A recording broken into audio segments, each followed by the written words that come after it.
In this whole concept, right? In this whole building, in this whole, growing the brand and growing the company, I've noticed is patterns, right? Whether we're in the boardroom, the locker room, the training room, you start to see the same patterns emerge every single time.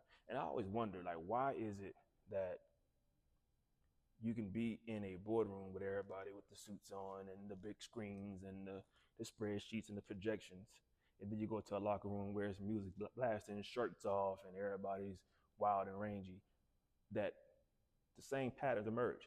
Something happens, there's a decision to be made, and everybody looks to one person.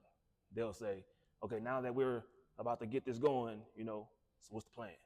Right? And they always rely on one person to make the plan. They rely on one person to say, this is what we're going to do.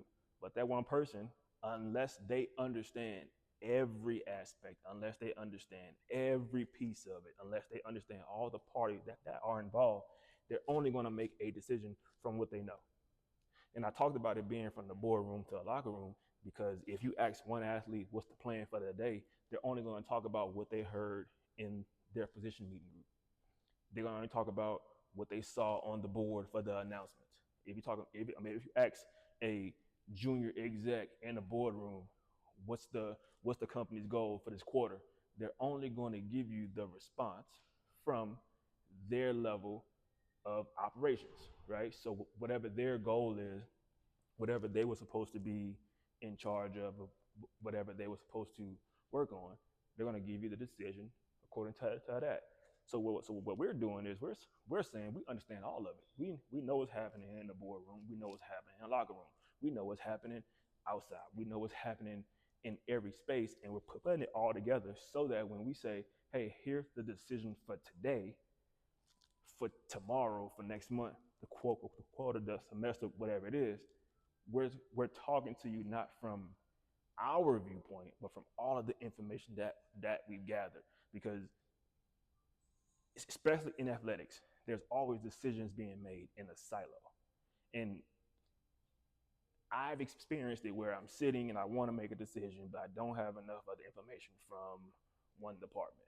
Or I have an idea to launch a new service line or new vertical, but I need a partner who can actually fulfill that. And one thing I've learned is that it's stressful because what you're trying to do is you're trying to like make a decision around fragmented info.